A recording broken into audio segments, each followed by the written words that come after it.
Ow, wow, wow, wow, wow. It's yellow with moody grey mirrors, darkened alloys and a carbon fibre textured Cloverleaf logo mounted to each front wing.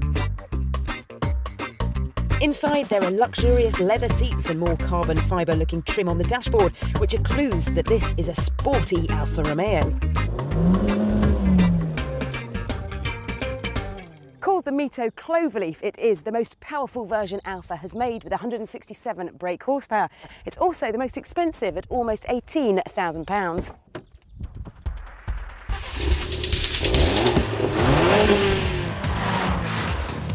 It's fitted with the Fiat Group's new efficient MultiAir engine, which electronically regulates the intake of air to give a better flow and improved emissions. And with 184 pound-foot of torque, it shifts this MiTo to 60 miles an hour in 7.5 seconds, which is a whole 4 seconds quicker than the 1.4 non-multi-air engine in the range. However, both engines are as economical as each other, doing 47 miles to the gallon on average, which just goes to show how fantastically clever the multi-air technology really is.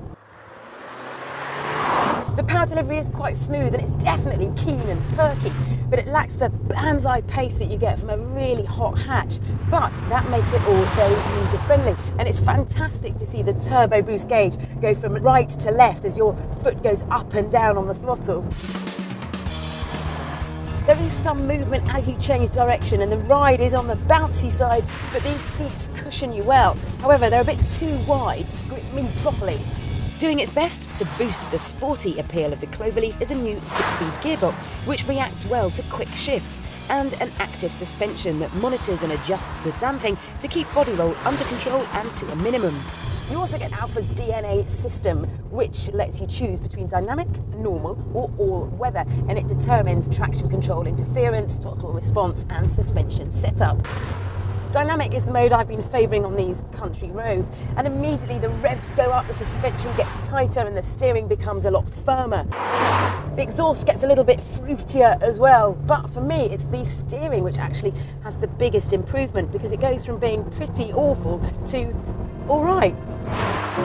The Cloverleaf definitely has a designer feel about it, but when it comes to driving, it's not in the same league of hot hatch royalty as the Renault Sport Clio, which offers more power and a tighter chassis for the same money. But the MiTo's unusual looks and green credentials are big plus points. And when you factor in its cheeky character, the Cloverleaf becomes a car you shouldn't overlook.